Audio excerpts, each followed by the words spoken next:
not really, is it? Oh well, I suppose we best leave all that space stuff up to the Froggies.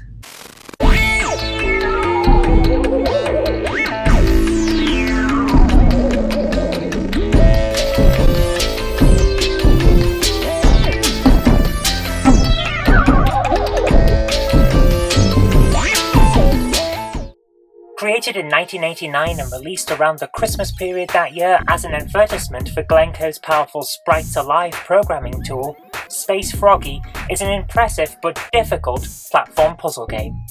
It's the kind of game that the Amstrad CPC excels at running, a bright, colourful, screen-flipping platformer with very responsive controls. I first came across this game on the Christmas cover tape of Amstrad Action issue 64.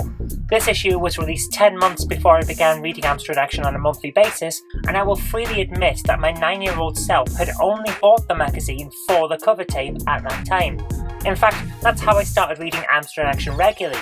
I picked up issue 74 because it had a demo of Teenage Mutant Ninja Turtles 2 on the cover tape, and since I enjoyed the magazine that came with the tape, I started getting it regularly. I'm sure many other Amstrad Action readers of that era were the same. Anyway, Space Froggy amazed me with its graphics for the time. Most of the games that I was playing back in December 1989 were either specky ports or old Amsoft titles, but this was different. To my late 80s eyes, this looked like a console game, something that you might find on the Master System. To be honest, it still has that kind of look even now. The only thing that's missing is a kick-ass tune to go with the action. And there is action aplenty as well. Each screen is full of baddies to avoid during your quest, as well as moving platforms to try to land on and obstacles to overcome. It's one of those games that never lets you take much of a breather. The sprites move smoothly, albeit sometimes slowly. That's one of the downsides of how this game was put together. The CPC has a lot to process here, and sometimes it slows down noticeably as a result. This is all down to the fact that this game was written in BASIC and then compiled before being shipped out to end users. Yeah, that's right, you heard me right. You're looking at a BASIC game here. Surprised, aren't you? Let me explain how that was achieved.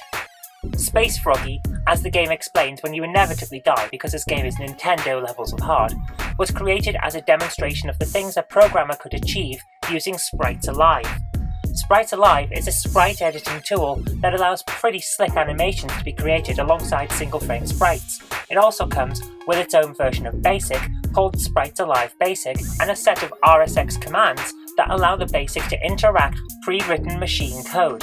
Routines that handle sprites, collision detection, smooth animation, and a few other things like that. That's in the machine code. RSX commands are something that the CPC uses with the bar command in order to handle extra parts of the operating system or the BASIC. Things like bar disk and bar tape, which anyone who's got a disk drive or a 6128 or a 664 will already be familiar with. That's an RSX command. Sprites Alive adds a few extras to that set.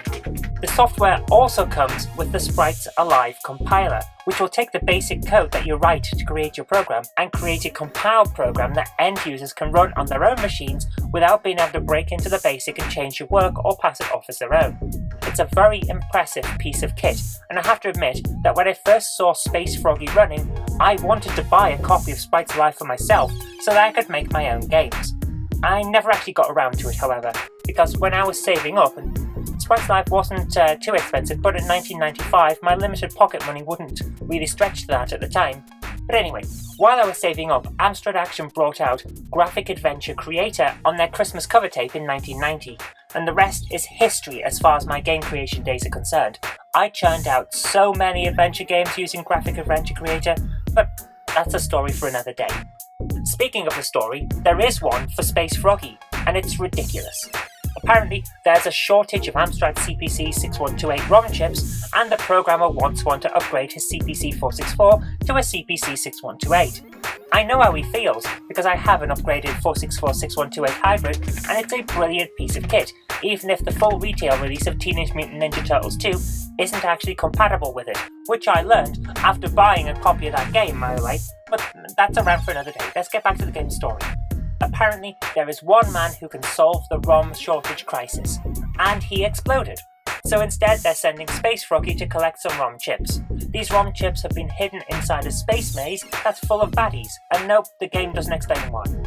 There are 9 ROMs to collect in total, and if you can get to more than 2 of them, you're doing better than I was, because this game is hard as nails. The reason it's hard is all down to how Space Froggy handles when he's jumping. It's far too easy to mistime a jump and either smack into a wall or land on the rear pixels of an enemy, at which point you'll lose one of your many lives. I'm glad there are many as well, because this game really does go through them. Jumps have to be timed right down to the split second, or you will mess up each time you try. This leads to a lot of frustration. Also, some of the corridors are far too small to make the game fun to play in those sections, since it's very easy to get stuck and not be able to jump in time to avoid an enemy. The game does look lovely though. All in all, Space Froggy does an impressive job of making people aware of the capabilities of the Sprites Alive software.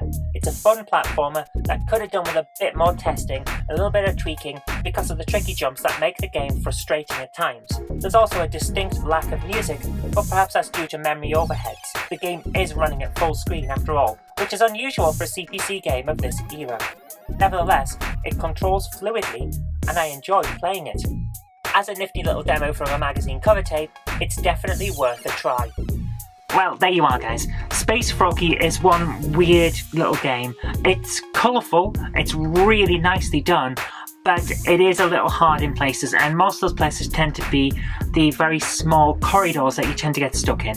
But as a demo for the Sprites Alive programming kit, I think it worked really well. I wanted Sprites Alive when I was a kid, so the demo really did work. But as a complete game, Space Froggy is still a lot of fun, and I really enjoyed it back in the day.